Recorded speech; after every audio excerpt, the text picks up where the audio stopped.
Allahumma salli ala Sayyidina Muhammad wa ala ali Sayyidina Muhammad.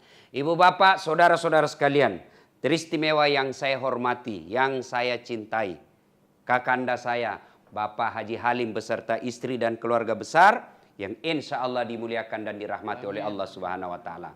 Ini nasihat buat calon pengantin, pengantin baru, baik yang baru akad nikah besok maupun yang baru 2 anaknya.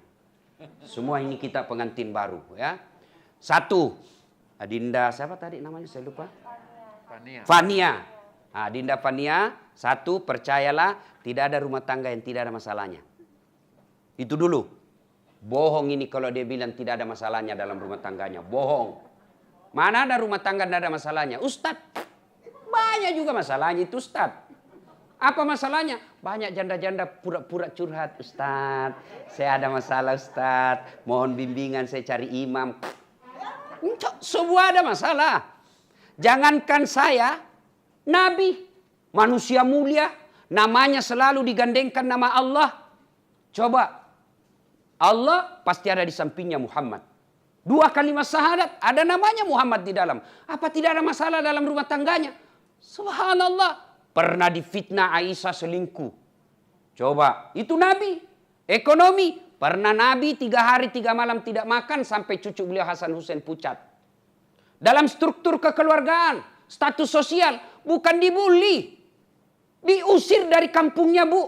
Dari Mekah diusir ke Madinah. Siapa yang usir? Pamannya sendiri. Itu Nabi. Apalagi ibu-ibu milenial. Hah? Waktu kita dipacari sopan betul. Iya dek, terserah adek aja dek. Saya ikut. Hati-hati sayang. Tuh ada batu. Waktu dipacari. Begitu sudah akad nikah dan punya anak. Tahan tuh kaki istrinya. Di mana kau simpan matamu goblok? Semua pasti ada masalah. Masalah apa dalam rumah tangga? 1, kesetiaan. Ini dulu, mana ada rumah tangga yang tidak pernah digoda suaminya. Suami kita baik, tapi perempuan banyak pelakor.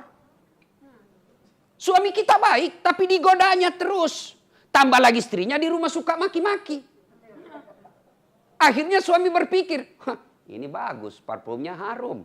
Tutur katanya lembut, di rumah la haula wala quwata illa billah. Sudah. Ujian kesetiaan. Maka tidak mungkin ada laki-laki yang tidak pernah lepas dari godaan. Kesetiaan pasti ada. Itulah sebabnya kenapa Islam menghalalkan poligami. Kenapa? Karena laki-laki fitrahnya suka tergoda dengan syahwatnya. Daripada kalian tergoda dan berselingkuh, yuk nikah deh. Kasih jatah 4 kali. Dengan catatan mampu. Bukan cuma mampu seperti ekonominya Pak Halim. Enggak. Tapi apa? Mampu dipermalukan. Mampu dipecat. Mampu dibully. Mampu dimusuhi anak. Itu semua mampu. Kalau soal uang, orang kaya mampu. Tapi belum tentu mampu bersikap adil. 1. Masalah kesetiaan. Jangan salahkan suami yang tidak setia. Salahkan juga dirimu, kok bisa suamimu selingkuh. Bisa jadi tutur katanya istri kasar. Bisa jadi istri cantik kalau pergi pengantin. Arisan keluar semua bajunya yang jutaan. Giliran mau tidur sama suaminya. La haula wala quwata illa billah. Tidak sikat gigi. Pulang suami. Ada itu yang bedak, itu yang melengket semua di wajah. Dikasih timun. Nonton naik kakinya di atas kursi. Dia buka ketiknya sambil menguap. Bagaimana suami tidak selingkuh? Maka kalau ibu-ibu tidak mau suami selingkuh, maka tolong jaga suamimu dengan baik. Tidak mungkin orang lain yang jaga suami kita. Lalu siapa yang jaga suami kita? Ya istrinya dong. Gimana cara menjaganya? Bukan disita HP-nya. Bukan ditelepon setiap 5 menit. Video call. Di mana kau Pak? Kau siksa namanya suamimu. Lalu bagaimana cara menjaganya? Komunikasi dengan tetap memuliakan dia. Jam 8 telepon, Pak gimana kabar? Jangan lupa sholat duha. Jangan Pak, kamu lagi pasti sama sekretarismu. Apa ndak jengkel? Yuk dicarikan nafkah kau curigai terus. Dibelikan kau pembeli cincin, kau curigai terus. Bagaimana istri suami tidak jengkel? Coba diingatkan, Pak, sholat duha. Rezeki itu bukan kantor yang menentukan. Tapi Allah, jangan lupa sholat duha. Apa tidak nyaman perasaan kita sebagai suami? Jam 10 video call. Tapi video callnya apa? Pak, saya lagi baca Yasin. Nyaman kan? Begitu mau maghrib lagi, dia video call lagi suaminya. Tapi apa? Video call dengan cucunya lagi ngaji. Demi Allah, perempuan manapun goda suaminya tidak tergoda. Kenapa? Istrinya di rumah meskipun sudah mati baterainya, tapi akhlaknya mulia. Iya Bu? Benar? Hah? Gimana kita tidak tersiksa? 1 jam keluar ditanya, di mana kau? Di mana kau? Di kantor. Bohong! Memangnya suamimu jajahan? Yang ketawa, saya serius ini. Hah? Gaspol memang. Maka ibu, kan ini di gaspol karena ibu-ibu yang banyak. Coba kalau laki-laki yang banyak, lakinya segas. Maka ibu keliru, ndak bawa suami. 1, kesetiaan. Jadi jangan menuntut suami setia, lalu ibu tidak pandai menjaga suami. Caranya menjaga, ingatkan, bukan diintimidasi. Enak kan Pak, jangan makan di luar hari ini. Hari ini saya masak spesial buat Bapak, makanan kesenangannya. Nyaman perasaan kita sebagai suami. Tapi kalau WhatsApp-nya masuk, jangan lupa singgah beli cincin. Masih baik kalau cincin, kalau pembalut. Coba ya. 1. Yang kedua, masalah dalam rumah tangga. Ini calon pengantin, ekonomi. Tapi kaya bapak bukan jaminan bahagia. Kalau kekayaan membuat orang bahagia, demi Allah tidak ada orang kaya yang cerai. Coba lihat anak-anak orang kaya. Mewah ketika pengantin. Baru 2-3 tahun cerai. Menunjukkan ekonomi bukan faktor utama membuat rumah tangga bahagia. Tapi apa yang membuat rumah tangga bahagia dari segi ekonomi? Bukan banyaknya harta, bukan melimpahnya tabungan, bukan mewahnya rumah, bukan megahnya mobil, tapi apa? Rasa cukup dengan apa yang kita miliki. Ada orang gajinya cuma 3 juta per bulan, tapi tidak pernah bertengkar dengan suaminya. Kenapa? Karena istrinya selalu merasa cukup. Nah, ibu-ibu kan biasa. Yang membuat dia miskin bukan karena rezekinya tak ada. Tidak mungkin Allah tidak memberikan satu rumah tangga rezeki. Tidak mungkin. Allah itu bukan maha penganiaya. Allah itu maha kaya dan maha pemberi. Lalu kenapa ada orang bermasalah ekonomi rumah tangganya? Bukan karena tidak ada rezekinya, tapi karena dia tidak mensyukuri apa yang Allah berikan. Contoh, kalau gajimu 5 juta, gaji suamimu 5 juta, you hidup deh gaya hidupmu 4 juta. Supaya ada lebihnya. Tapi ibu-ibu modern sekarang, terutama yang tinggal di kota-kota seperti Jakarta ini, gaji suaminya 5 juta, gaya hidupnya 7 juta. Tidak pernah cukup. Kalau gajinya suamimu cuma 5 juta, you tidak usah pakai handphone yang 4 kameranya. Jangan ketawa, saya serius ini Bu. Untuk apa 4 kamera? Kan overdosis. Cuma 1 yang kau mau pakai. Contoh yang membuat kita miskin. Contoh. Gajinya suami cuma 5 juta. Datanglah istrinya. Bang, belikanlah saya tas. Karena kita ini merasa cinta kepada istri. Oke dek, belilah, enggak apa-apa. Oke, selesai masalah tas. Begitu selesai masalah tas, selesai di situ. Tidak muncul masalah baru. Apa masalah baru? Masa tasku enggak connect dengan jilbab? Masa warnanya beda tas dengan jilbab? Beli lagi jilbab. Sudah salah. Sudah beli jilbab? Enggak matching dong. Masa mereknya beda dengan sepatu? Beli lagi sepatu. Padahal awalnya masalah tas. Iya toh? Itu dari segi aksesoris. Apalagi dari kebutuhan kecantikan diri. Saya baca iklan, la haula wala quwata illa billah. Untung istriku tidak gitu. Saya bilang mati saya kalau istri saya begini. Coba ibu-ibu sekarang, lain sabunnya untuk muka, lain sabunnya untuk ketek, lain sabunnya untuk paha. La haula wala quwwata illa billah. Saya ini Bu, sabun cuci yang colek pun jadi untuk ketek saya. Selesai, yang penting ada busanya. Ini yang disebut gaya hidup melebihi penghasilan. Gaji suaminya 7 juta per bulan, mau juga gunting kuku di salon. Padahal umurnya sudah 50, pret. Saya kan lewat di Makassar, Bu. Saya lihat itu ada salon, ada gambar jari. Saya tanyalah supirku, apa itu maksudnya, Dek? Dia bilang, ini Ustadz tempatku gunting kuku. Apalagi namanya itu, Bu? Nah, dia tahu semua ini. Coba. Saya tanya, berapa itu satu kuku? Dia bilang, itu Ustadz, satu kuku 20.000. Berarti kalau 20 kaki, 20 jari, berarti 200.000. Gunting kuku 200.000. Apa enggak takabur? Saya gunting kuku, Bu, praktis. Selesai. Jangan ketawa, saya serius. Oke lah kalau ibu Haja, ibu Nyonya Pak Halim kaya. Boleh ibu gunting kuku di salon, pakai sabun segala macam jenis, boleh. Tapi jangan lupa kalau tidak bersedekah, ibu rugi namanya. Satu. Jadi ekonomi solusinya bukan banyaknya, tapi syukurnya. Ya? Istri saya bilang begini. Kan saya bilang gini, Bu, ngapain kau pusing? Soal duit kau tidak bawa mati. Tapi dia bilang apa? Iya, duit tidak dibawa mati, tapi kalau tidak ada duit rasanya mau mati. Saya bilang pengaruh medsos lagi. Tuh ya. 3. Masalah dalam rumah tangga. Percampuran 2 keluarga. Pasti. 1 keluarga pengusaha tiba-tiba masuk 1 keluarga miskin. Pasti masalah itu. Masalahnya apa? Suaminya kasihan karena miskin. Kan anaknya terhormat, tapi kan belum tentu bapaknya karena orang kampung. Ya kayak kampung lah. Akhirnya mulailah ada hinaan-hinaan sedikit. Apa tuh bapakmu bikin malu-malu? Bawa pesta kok begitu caranya? Mulai masalah. Iya kan? Apalagi kesenjangan ekonomi.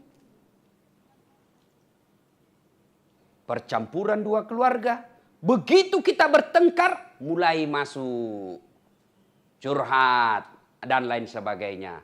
Maka apa solusinya? Banyak sebenarnya masalah dalam rumah tangga, tapi waktu terbatas. Nah sekarang apa solusinya? Begitu ada masalah dalam rumah tangga, Allah tidak menjelaskan, Das'at, Pak Halim, kalau ada masalah jadi presiden dulu. Tidak. Bu Aja, kalau ada masalah, jadi kaya dulu, tidak. Kalau ada masalahmu, kau jadi anggota DPR dulu, tidak. Allah cuma minta, Das'at, ada masalahmu, ista'inu bis-sabri wassalah. Sabar, perbaiki solatmu, saya yang selesaikan masalahmu. Ini ayatnya. Lalu apa aplikasinya? Apa prakteknya? 1, begitu ada masalahmu, yang pertama kau lakukan, sempurnakan solat. Kenapa solat, Ustadz? Karena solatlah segala-galanya. Saya berdoa, doamu tidak diijabah kalau kau tidak solat. Saya sedekah, sedekahmu tidak sampai kalau kau tidak solat. Saya bangun bantu anak fakir miskin. Saya bangun pesantren. Saya dirikan masjid di kampungku. Kalau kau tidak solat, semua itu tertolak. Berarti yang pertama ada masalah, perbaiki solat. Mohon maaf. Biasanya kita perempuan banyak tidak solat kalau ada pengantin. Coba kita praktekkan besok ya. Hari apakah akad nikahnya nih? Sabtu toh? Coba itu banyak ibu-ibu tidak sholat itu hari Sabtu. Pestanya jam 12. Mulai ke salon jam 10. Ya kan? Oh, jilbab dipakai, jilbab sakaratil maut. Yang 3 lapis itu, Bu. Kuning, kiri, abu-abu. Ada juga kayak pohon-pohon di belakangnya itu biasa. Ya kan? Saya biasa bilang, bagaimana caranya pakai jilbab ini, Bu? Nih, saya ini keliling-keliling ceramah, Bu. Di Malaysia itu ibu-ibunya meskipun istri Perdana Menteri, istri orang kaya, jilbabnya sederhana. Paling ambil segitiga, kasih penita 1, selesai. Brunei juga begitu. Filipina Selatan juga begitu. Begitu kita masuk di Indonesia, Masya Allah. Bingung saya lihat jilbabnya ibu-ibu biasa. Coba mukanya ada tembok, ada kayak kuning, krem, abu-abu. Kayak orang sudah tabrak tiang listrik. Bajunya sempit, roknya sempit. Jalanlah itu. Dia bilang suaminya, buru-buru ibu, terlambat. Dia bilang, tunggu sedikit pak. Beleng-beleng. Ayo, apa dilarang dandan? Enggak. Kalau ibu dandan supaya bangga suami di samping ibu, itu ibadah. Menyenangkan hati suami. Tapi kalau gara-gara dandan ibu tidak sholat, itulah yang disebut beleng-beleng. Hayya 'alas shalah. Suaminya bilang, bu, kau pergi sholat. Kau sudah 4 kali umroh. Habis duitku haji plus. Kau pergi sholat. Apa kata istrinya? Sadar kok pak. Saya sadar ini. Saya suruh kau sholat. Kau ndak lihat ini jilbabku 1 jam dipakai. Pret. Ya. Bagaimana kalau mau dandan Ustaz? Dandan dulu. Baru wudhu dulu. Baru dandan. Jadi ibu wudhu dulu baru dandan. Sudah itu tahan kentut. Biar ibu sudah wudhu tapi kentut batal. Dia bilang sedikit aja ke Ustaz. Udah keluar semua. Tetap batal. Ya. Coba. Nah. Adindaku calon pengantin. Begitu ada masalah besok. Sudah deh. Langsung sholat. Perbaiki sholat. Jangan ada masalah curhat. 2. Ada masalah. Doa kepada Allah. Hidayah bukan dari bapak. Hidayah bukan dari bunda. Hidayah bukan dari ustadz. Tapi siapa yang membawa hidayah? Allah subhanahu wa ta'ala. Maka berdoa. Alhamdulillah saya berdoa ustadz. Tapi doanya bukan dalam sholat. Di mana dia berdoa? Status. Tak kusangka kau begitu. Kesepian banget. Sibuknya itu Tuhan mau baca statusmu. Ya Allah lindungilah suamiku. Pret. Berdoa dalam sholat.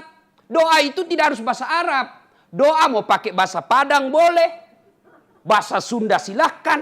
Bahasa Bugis boleh. Bahasa Jawa boleh. Bahasa Perancis pun boleh. Kalau ibu tahu. Bahkan boleh pakai bahasa isyarat. Sudah boleh. Allah tahu. Daripada ibu bahasa Arab tidak tahu artinya, kan bingung malaikat. Apa maksudnya ini ibu? Dia mau doakan suaminya setia tapi doa dia baca doa minta hujan. Kan bingung malaikat.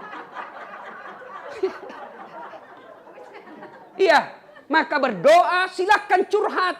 Tapi bukan di Facebook, bukan di Twitter, bukan di Instagram. Tapi doa sepertiga di akhir malam. Kalau tidak bisa sepertiga di malam, selesai sholat maghrib nunggu isya. Curhatlah di situ. Ya Allah, tak kusangka suamiku seperti ini. Tapi inilah jodohku yang kau berikan. Tidak mungkin saya menikah tanpa restumu ya Allah. Karena engkau yang menentukan jodohku. Tapi ya Allah, tidak mungkin saya bisa mengawasinya. Engkau yang maha mengawasi. Lindungi dan pelihara suamiku dari wanita-wanita jahat. Buat dia pusing kepalanya kalau dia tidak lihat saya 1 jam. Dikabulkan. Ya, bagaimana Pak Alim? Masih akal ini. Ibu-ibu ndak usah jaga suami. Biar ibu jaga, suami lebih tahu. Ibu periksa HP-nya. 2 HP-nya bu. Apalagi kalau orang kaya. Sudahlah. Lebih minta kepada Allah. Caranya dalam doa. Jadi besok dek kalau ada masalah selesai pengantin. Jangan curhat sama orang. Curhat sama orang pasti dia cerita. Saudara belum tentu baik. Saudara kita ketika situasi psikologisnya baik, dia akan baik. Tapi kalau dia dihasut, datang dengki, datang istrinya yang cemburu, maka dia kasih kita pertimbangan yang keliru.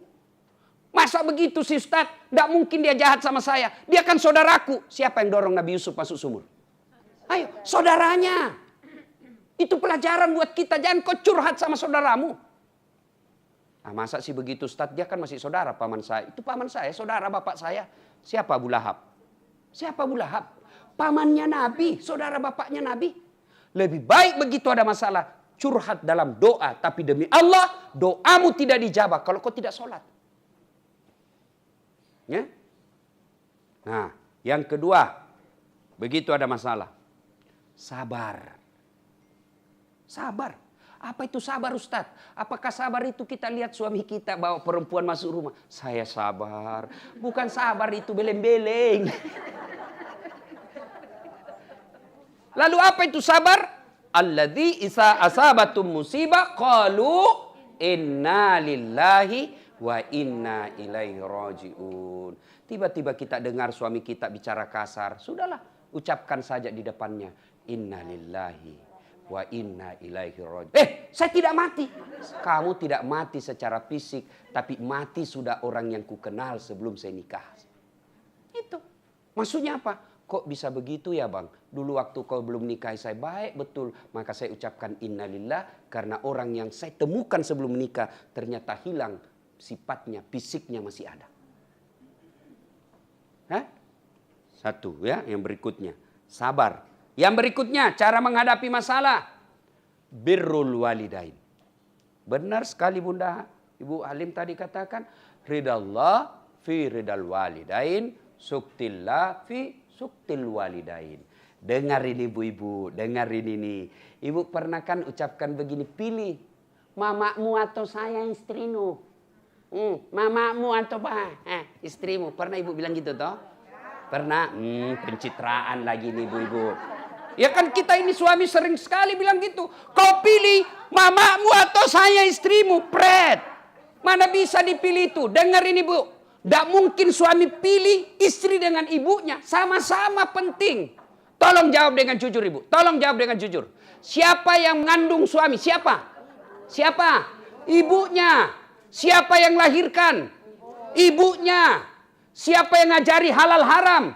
Ibunya. Siapa yang suapi ketika kecil belajar makan? Siapa? Ibunya. Siapa yang ngajari jalan? Ibunya. Siapa yang dibelikan rumah? Suamimu. Istrinya. Ayo. Nah, siapa? Siapa yang terima gajinya suami tiap bulan? Penghasilan suami siapa? Apa dia kasih ibunya? Sisa-sisa dia kasih ibunya. Siapa dulu? Istrinya. Maka demi Allah ibu, jangan kau buat suamimu berdosa kepada ibunya karena kamu. Karena ada kami ini suami bukan takut, tapi tidak mau ribut. Akhirnya apa? Pilih. Mamamu. Jangan ketawa, saya serius ini. Tenang Pak, saya bela bapak-bapak hari ini. Itu kan tidak bisa dipilih. Maka yang baik, Pak, jangan lupa ibu di kampung. Kita bisa dapat semua ini karena doa dari ibu. Mudahkan rezeki dengan cara apa? Berbuat baiklah sama ibu. Itu yang baik. Birrul walidain. Ya. Yang berikutnya. Sedekah. Ada 6 kata Nabi, sittatu asyain tasidupil umur. Ada 6 sifat yang membuat hidupmu jadi panjang dan tertolak dari bencana. Satu di antaranya as-sadaqatu. Saya yakin Pak Halim dan keluarga bisa eksis sampai sekarang ini meskipun usaha banyak diterpa masalah, bisa eksis salah satu disebabnya karena kuat bersedekah. Ibu-ibu, kalau anaknya mau terhindar dari narkoba, suaminya mau terhindar dari wanita jahat, sedekahlah. Gimana caranya? Niatkan. Bawa duit hari Jumat misalnya besok pagi. Bawa duit 5 juta. Cari orang miskin. Tidak mesti kita kenal. Lagi keliling kita. Kasih tahu yang driver. Ini kan ibu-ibu orang kaya semua ini. Saya bisa tahu karena casingnya kan beda orang miskin bu. Iya kan? Maka bawa itu. Sambil kasih tahu, Mas. Kita keliling Jakarta deh. Begitu cari orang miskin, dapat. Nih, doakan saya terhindar dari segala bencana. Begitu Pak Kirmis katakan amin, itu doa sudah. Ibu malam sholat tahajud, bawa duit. Ya Allah, ini ada duit 5 juta. Saya tolak bala, mudah-mudahan suami saya terhindar dari segala macam musibah. Bismillah. Sedekah. Dan demi Allah, tidak ada orang bangkrut gara-gara rajin sedekah. Ibu-ibu rajin sedekah. Cuma nanti mau kadaluarsa. Panggil anaknya, nak. Kasih itu tetangga di sebelah daripada basi. Sedekahlah. Ya, sedekahlah. Ibu-ibu, halo bu. Bu, ini kan banyak semua selek berliannya. Emasnya ya bu. Nah, tebal-tebal semua ibu. Ya. Ibu-ibu, kalau meninggal siapa yang pakai itu emas ibu? Berlian. Hah? Bukan, istri kedua. Ibu sudah mati, suami pasti kawin lagi. Dia buka lah itu cincinnya ibu dari jari. Maafkan saya. Oh. Dia buka lah gelangnya ibu. Ini waktu saya pengganti hadiah ulang tahun. Hadiah ulang tahun saya yang ke-30 ini ibu. Dia buka. 3 bulan kemudian dia gembira. Dia kasihlah istrinya yang baru. Bu, ini waktu hadiah ulang tahun 30 tahun saya menikah dulu. Karena ibu sudah wafat, ini untuk kamu. Maka sebelum itu terjadi, Bu. Sedekah. Sedekah. Nah, ibu bapak, saudara-saudara sekalian, pada akhirnya ilmu yang saya sampaikan ini tidak ada faedah kalau kita tidak amalkan. Supaya ibu bisa ulang-ulang lagi, karena bisa dilupa lagi kalau usia 50 tahun ke atas. Kan susah. Yang susah dilupa itu kesalahan suami. Itu lalu diingat. Tapi kalau dakwah seperti ini sampai di rumah sudah mulai dilupa. Bagaimana caranya supaya diingat kembali? Nonton saja nanti di YouTube saya. Ada di YouTube saya nanti gambarnya bagus, suaranya jernih. Carilah channel Das'ad Latif. Sudah itu jangan lupa like and share. Kan? Kalau ada iklannya jangan di skip. Nontonlah sedikit. Karena kalau ibu tidak nonton iklan, ibu hanya dapat ilmu, saya tidak dapat apa-apa. Dan alhamdulillah ibu, kalau ibu nonton dan nonton iklannya sedikit, bukan untuk saya. Tapi saya punya cita-cita besar di Makassar, ingin membuat markas, sekarang sudah jalan, markas kader ulama. Saya ingin melahirkan ulama-ulama, pendakwa-pendakwa yang tidak memaki, yang tidak menghasut, yang tidak memecah belah. Itu caranya kita didik. Maka saya akan membuat markas kader ulama Islam yang rahmatan lil alamin. Terima kasih Pak Halim atas kebaikan Bapak. Luar biasa. Saya berdoa mudah-mudahan Bapak sehat walafiat. Anak pengantin baru bahagia sesuai dengan harapan. Ibu diberikan kesehatan dan paling utama bisnis-bisnis lagi Bapak semakin berjalan dengan baik. Amin. Pak Halim ini banyak sekali membantu kegiatan dakwah saya. Maka begitu beliau minta acara, tidak langsung insya Allah saya datang. Terima kasih. Sebelum kita akhiri, mari kita berdoa kepada Allah Subhanahu Wa Taala. Mohon izin untuk mengirimkan suratul Fatihah kepada Rasulullah Muhammad SAW, khasiat dan keutamannya kita ikhlaskan untuk keluarga besar Sahibul Bait. Ila hadratil Nabi Mustafa Muhammad SAW, summa hususil Sahibul Bait. Al-Fatihah. Bismillahirrahmanirrahim.